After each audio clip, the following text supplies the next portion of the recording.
Halo Sobat Wisata, selamat datang di podcast Tambang versus Pariwisata. Siapa yang akan menang di Raja Ampat? Pernahkah kamu membayangkan apa jadinya jika surga bawah laut, dunia berlahan rusak akibat aktivitas pertambangan? Raja Ampat yang selama ini dikenal sebagai permata pariwisata Indonesia, kini menghadapi ancaman serius dari aktivitas tambang nikel dan mineral lainnya. Di episode kali ini, kita akan membahas konflik besar antara eksploitasi sumber daya alam dan konservasi lingkungan. Yuk kita kupas lebih dalam.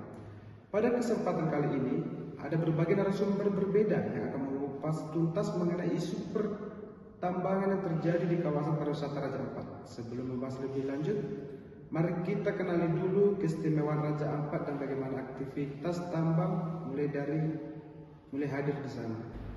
Baik, terima kasih atas kesempatannya Mas Indra. Cukup menarik dan hangat ya pembicaraan kami saat ini mengenai tambang versus pariwisata. Siapa sih yang menang di Raja Ampat? Seperti yang kita tahu, Raja Ampat, Papua Barat Daya, dikenal sebagai salah satu destinasi wisata bahari terbaik di dunia. Dengan 75% spesies karang dunia ada di sini. Kawasan ini menjadi magnet wisatawan lokal maupun wisatawan mancanegara. Namun sejak beberapa tahun terakhir, muncul kabar tentang aktivitas pertambangan nikel dan mineral lain di kawasan ini.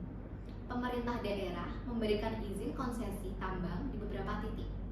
Inilah yang memicu protes dari pegiat lingkungan dan pelaku wisata. Mereka khawatir keberadaan tambang bisa merusak ekosistem laut dan menurunkan daya tarik wisata Raja Ampat. Sekarang kita lihat dampaknya. Bagaimana pertambangan memengaruhi lingkungan, masyarakat, dan pariwisata di Raja Ampat.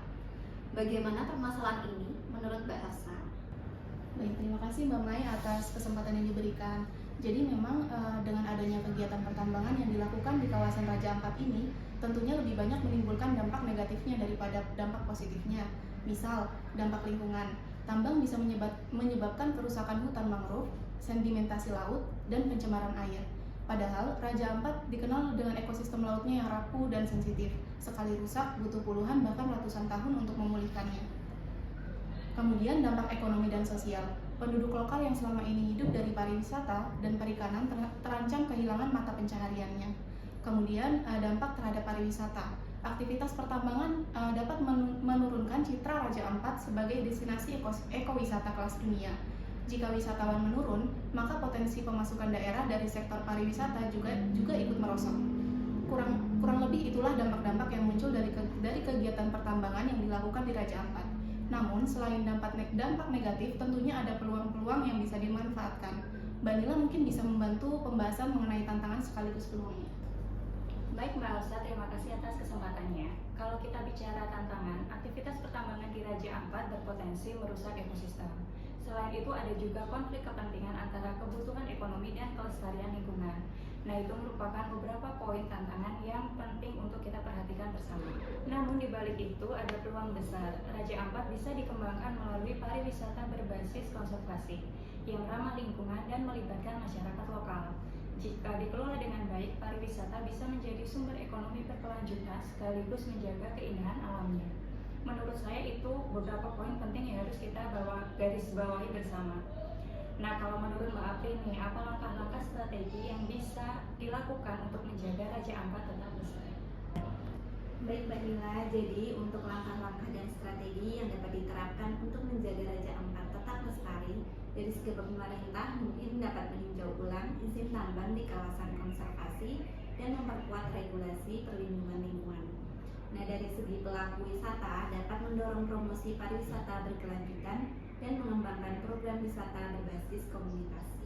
Kita sebagai masyarakat maupun wisatawan juga dapat mengambil langkah dengan aktif di forum publik dan advokasi lingkungan, terus mengawasi praktik pertambangan ilegal dan memilih paket wisata yang ramah lingkungan dan mendukung ekonomi lokal.